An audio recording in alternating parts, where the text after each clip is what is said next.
Hello, everyone. This is Adam Meister, the Bitcoin Meister, the Disrupt Meister. Welcome to the One Bitcoin Show. Today is October the 15th, 2019. Strong hand. Bitcoin is the next Bitcoin. Value your wealth in Bitcoin. Unconfiscatable. Offended by selling. Oh, yeah, we're going to talk about that today. A new show every day, even when I'm about to travel to Australia in a few minutes. All right. Hello, my elite friends. Check out all the links below. DisruptMeister.com. Follow me on Twitter at TechBalt. I'll get back to tweeting when I land in Sydney, hopefully. And I want to say that, speaking of Sydney, if you're interested in going to the events, they are linked to below. The 23rd at 6:15 p.m., I'll be at a meetup. It's the Adam Meister meetup in Sydney. It's all linked to below. And yes, what do I have here? Oh, yeah. So let's move to the topics of the day. And I've been thinking about this a lot lately. Oh, first of all, pound that like button and go to yesterday's show.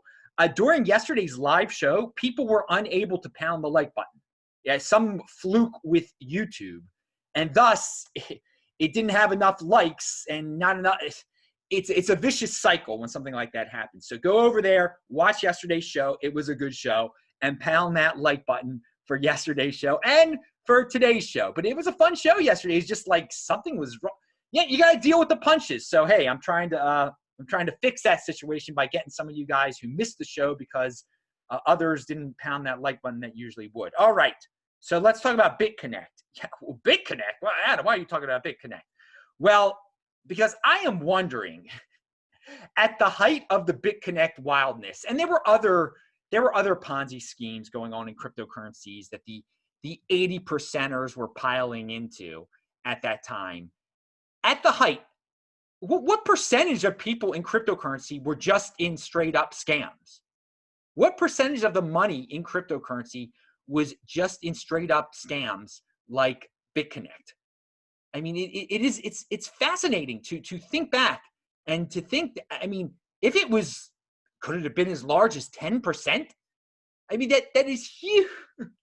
that is just so big. But with that in mind, and what was the high point? I'd say it was at the end of 2017, maybe the beginning of 2018. Who knows? In terms of 80%ers, it just gambling straight up. But one thing that we have to take into account when we're thinking about the past Bitconnect, and that maybe 10% of all crypto people were into scams like that, it will happen again. People gamble. People want easy solutions, and they want overnight easy solutions. They don't want a long-term think. They want it now. They want to get wealthy now. And so what is the next Bitconnect? What will be the new Bitconnect? And when will it appear? And what will that mean for the overall, the larger cryptocurrency market and for Bitcoin? Because eventually when everything, I'd say eventually when they pop, they run back into Bitcoin or they run away and get into Fiat.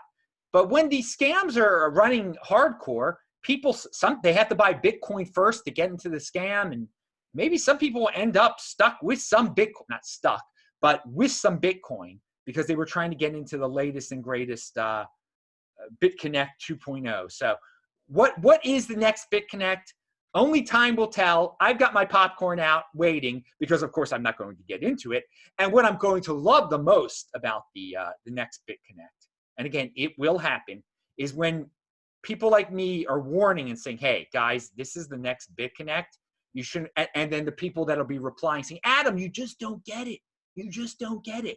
Just like with Bitconnect, Adam, you just don't get it. Oh, I got it. And what I got was the real thing. 1 Bitcoin equals 1 Bitcoin. Valuing my wealth in Bitcoin. Didn't mess with the gambling. Oh, Adam, why don't you just gamble a little bit? I know it's a Ponzi, but I'm going to get out on time. I mean, people said things like that. All right, pound that like button on this show and yesterday's show, which you can watch at disruptmeister.com and it's linked to below. So yeah, I know why a lot of you are here to watch this. So King of the Trolls on the This Week in Bitcoin show, he apparently watched my This Week in Bitcoin show. And if you don't know who King of the Trolls is, he used to be a big promoter of Bitcoin, and then he helped found Bcash. He's the main guy behind Bcash. I don't say his name because all he's become is an infomercial for Bcash. Now, he's been on my show before, and in what he's referencing in the comment that he left on my This Week in Bitcoin show was when he was on my show before, and he says correctly, Adam doesn't even use Bitcoin for payments. So when he was on my show back in 2017, before Bcash happened, he was saying, you know, you're not a real Bitcoin user because you don't use it for payments. You don't use it. Holding isn't using it. And again, I said Holding was using it, but I was proud and said, no, I don't use Bitcoin for payments. And to this very day, I am offended by selling. I am offended by spending Bitcoin. Why spend my precious Bitcoin when I can spend dollars? I have dollars. I get dollars. YouTube pays me in dollars. I use that to buy stuff, okay? Why use my Bitcoin to buy? Who cares that I don't use it for, well, he cares. Still, to this very day, he comes back to a video where I'm interviewing Gabriel Devine. I mean, where Gabriel, it has nothing to do with Bcash at all. And just leaves that comment and links to a clip he made of when he was on my show, which is great. He can clip my show. That's fine. I don't have any problem with that at all. And I don't have any problem with him, you know, coming to my channel and leaving a comment like that and thinking that it's a bad thing that Adam doesn't even use Bitcoin for payments. I am proud of that. Like, let's say back in 2017 when he was on my show, if I was a CUCK and I was all of a sudden like, you know what? I'm changing everything because King of the Trolls is so pretty and he says the same thing over and over and over again. And I feel the peer pressure just to spend Bitcoin. I'm going to start spending my Bitcoin to fit in to that and just show that it's a real money and that, you know, spending over saving is the way to go in life. I'm going to spend my Bitcoin. I'm going to start spending. Now, so in 2017, what would have happened if I would have spent my Bitcoin in 2017? I mean, how horrible would my life be right now if I spent all my Bitcoin and just, you know, fell into that? Because all these Bcashers, they love to show, you know, Jeffrey Tucker, he shows how fast his, you know, he can spend his Bitcoin. Oh, look, I sent it in 2 seconds to buy coffee. But where's the savings? Where's the long-term thinking? I mean, that's cool that you can send it fast. That is great. That's great that you can do that. But another thing these guys don't seem to want to recognize is that clearly the market has spoken over the last 2 years. Why do some people deny the market reality on the ground that they have been talking about spending, that it was Satoshi Nakamoto wanted everybody to spend. This is the best way to spend. We could buy coffee. And why has that gone down in value so much in terms of Bitcoin? Why has it lost so much value? Why has Bitcoin gone up in value? Okay. What's going on here? Why are more and more people where I go, they talk about Bitcoin. Bitcoin is more popular than Bcash. This is not just something that's happened over the last month, over the last 6 months. We're talking 2 years here, over 2 years here since he was on my show. And there's just, sometimes you got to say, you know what? We didn't win. We're doing something different. We've got a different selling point. Why? We're going to just improve on what we have. Why do they have to come over here to tell me how great they are? I don't really get that. And again, they can do what they want to do. They're free to market themselves, but there comes a point when, like, this is silly. This is ridiculous. When he's saying Adam doesn't even use Bitcoin for payments. Nobody uses Bitcoin for payments. And nobody is using Bcash for payments. Relatively speaking, people use Fiat for that stuff. Okay, Fiat, right there. That's what's been going on. Now, can things change? No. Bitcoin is next Bitcoin. But if you think things can change, then work hard on your Bcash, market it, compete with Dash, compete with all the other coins that are trying to be a way to spend. Okay, means of transaction. medium of exchange. Okay, yeah, just do that. You have fun, be proud of it. But I am proud that I do not waste my precious Bitcoin on coffee, that I did not do that back then, that I did not turn in change all my Bitcoin into Bcash just because Bcash is faster and you can buy things with Bcash. I mean, I'm so happy. There's the reality. If you would have done what was being said to be done back then, you traded all your Bitcoin for Bcash. Now, he didn't say that on that video, but people were saying that eventually. I mean, you would be what huge regrets you would have in life at this point. So, and it's very interesting. A lot of altcoiners, it's not just Bcashers, they just can't, they don't want to talk about the reality on the ground. They don't want to talk about the on the ground reality that you travel around the world, people are talking about Bitcoin. And then some are talking, some are doing things with Ethereum too. And, I'm going to mention the Bitcoin max. I mentioned this before. Bitcoin maximalists sometimes cannot, everyone's guilty of not being able to, at points, admit the reality on the ground. Ethereum's going to die. No one does Ethereum. No one cares about Ethereum. But the reality is, you travel all around the world, there are people working on Ethereum. There are. And good for them. Good for them. That's not my thing at all. I mean, when I was in Israel, I met a guy because I had the Bitcoin shirt on, and he's telling me about all his Ethereum interest and how he's building stuff on Ethereum, and he doesn't own any Bitcoin. He owns some. Great. That's great. But yeah, we can't force people to change their minds. Okay. And, you don't there comes a point when you do have to say, well, you don't have to say it, but maybe you can think it like, okay, they were right, and I'll just leave them alone, and I'm going to try to make my coin the best thing, to just try to shame people into switching over, like, oh, yeah, you don't sell, you don't use your it's meant for spending and you don't use it for payments. I mean, we've moved on from that. It was 2 years ago, and you come back to remind me of that. And I don't think that's the greatest approach to converting people over, because the reality on the ground clearly shows that I was correct, that holding the Bitcoin was a good thing to do. The market, the value of Bitcoin compared to Bcash, it's all of these factors, like these people are blind to these factors. And so at the time of the interview, there were two sides in Bitcoin. There were the spenders versus the savers, but the spenders all left for Bcash. So why come back and try to take over our institution? Be happy with your institution. I've mentioned this comparison on other shows with Eric Weinstein I was talking about. He got kicked out of Harvard. He's a genius. He wants to come back to Harvard to take it over. No, start your own institute. You've got your own institution. Same thing with King of the Trolls. Why come back over here to our side of the fence and trying to take over Bitcoin? Okay, you shouldn't care about Bitcoin. Care about Bcash. Market it any way you want to market it. Trying to guilt people into it or saying they were wrong when they were right, probably not the best approach. But good luck to you, and thank you for. You didn't curse or anything like that. You're usually, the guy is pretty polite. The guy is a great. He does influence people the way he debates. He just says the same thing over and over. He's very persuasive. He can be very persuasive, and so that's why you don't. You let him on your show, it turns into an infomercial, and it's just a waste. It's a waste of time. And I just spent a lot of time on him there. Gave him a lot of attention. But he came over here, so hey, how you doing over there, King of the Trolls? Good to see you.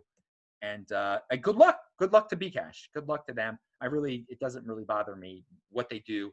Spend this, if that becomes the main spending crypto, then hey, great, fun. If you beat Dash, okay, that's cool. Good luck. And I hope it does go up in value for the people that have it. It doesn't really bother me, because I know if it's going up in value, Bitcoin is definitely going up in value. And Bitcoin is the real Bitcoin. Bitcoin is the next Bitcoin. He didn't try to say, in that comment at least, he didn't try to say Bcash was the real Bitcoin. I mean, when people do that, you correct them. No, Bitcoin is the real Bitcoin. Okay, pound that like button. Rocky Rocky out in California, the great Rocky Palumbo sent me a DM, and I'm linking to a Nick Carter tweet from a while ago that talked about this. Rocky and I had discussed this offline, and he says that ironic that it's Bitcoin's massive amount of new hash power and Bcash's lack of growth that's going to save Bcash from having an early halving. So for those of you not familiar, Bcash was going to have their halving before Bitcoin. But at this point, because of massive amounts of new hash power on Bitcoin, it looks like the Bitcoin halving will now be before the Bcash halving. So the Bcash halving, if they were going to hype that up, it won't be hyping up the Bitcoin halving, because the Bitcoin halving already would have happened. Because I liked it. I kind of liked that the Bcash was going to have their halving before the Bitcoin halving. That it would call more attention to, like, okay, we're having our halving, but then the real Bitcoin is going to have its halving like in a month.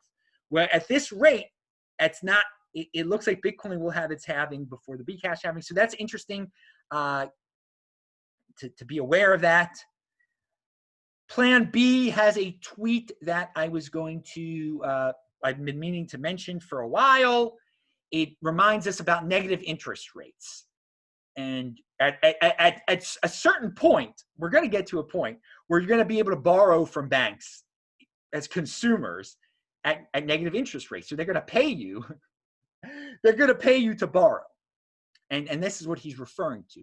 But I got to remind everyone of something. If you borrow $10,000 from a bank at negative 0.5%, you have to pay the principal every month. If you don't pay the principal every month, if whatever the minimum principal is, and that's factoring in the negative interest rates, which subtracts from the principal, it does subtract from the principal, then you're going to default, okay? And they're going to come after you, and they're going to charge you fees. And you got to keep in mind, you might say, hey, this is free money here, but no, it's not exactly free, because if you don't pay them back, you're in trouble. I mean, you still got to make. They're going to take your collateral. They're going to take whatever collateral you had. Because there's always some sort of a real bank. There is going to be some collateral when you're taking a loan. I mean, they're not just going to give you a loan based on nothing. So you take out a home equity loan, and they're paying you to do it, but then you're not making your payments. They're going to take your house. That's not. So please keep that in mind, because there's a lot of people that are saying, "Well, look, I can't wait for the time when the banks are just going to pay us and it's free money." It's not free money. It's not free money. It's negative interest rates. It's the principal, that they help you bring down the principal payment there with the negative, but you got to make your payments. So what he's suggesting here is, this is the quote, and they're going to be high fees, especially when you don't pay. I say, if you fall behind, I'm sure the fees will be gigantic. They'll figure out some way of doing it. But and to the loan origination, probably those fees will go up too. But let's just say it happens. Let's say it happens that you're into taking out loans at negative interest rates in the future. Who knows how soon that will be in Europe and the United States. But forget about Bitcoin mainstream adoption, he says. Fiat to Bitcoin carry trade is the next step in Bitcoin growth, okay? Borrow fiat against negative interest rate at negative 0.5%. Buy Bitcoin and future sell against 12% annualized. Rinse and repeat. Alternative writing call options, arbitrage, black hole. Okay.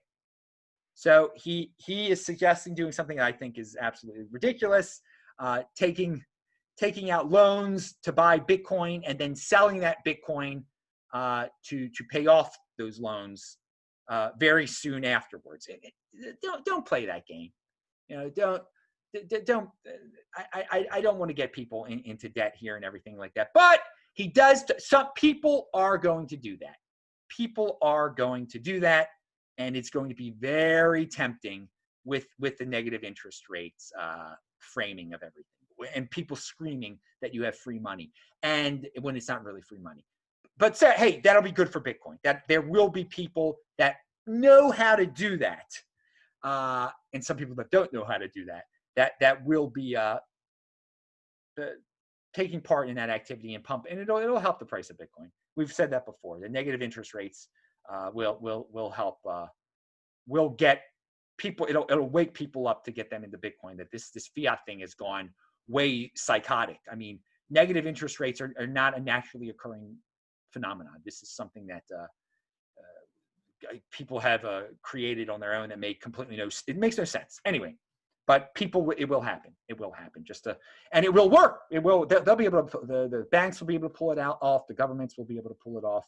People just keep on buying into it. They keep on wanting stuff. The spenders keep on spending. So that is why they buy the argument of King of the Trolls. And it keeps the fiat monster going and going and going. And I think Bcashers should take that into account. That fiat is very convenient for people. And if you're just trying to be the next fiat, just a faster fiat, then I don't know. I don't think you can beat that US dollar at the time. Who knows? Who knows? Because you're still centralized on a certain level also. All right, that's it. Everybody pound that like button, bang that bell button. I'm Adam Meister, the Bitcoin Meister, the Disrupt Meister. Not much prep for today's show, but I hope you enjoyed it. Remember, new show here every day. And click on those squares. And the next show will be quite late at night on Wednesday night in like Los Angeles time, probably. I will be in Sydney by then. Have fun, everybody.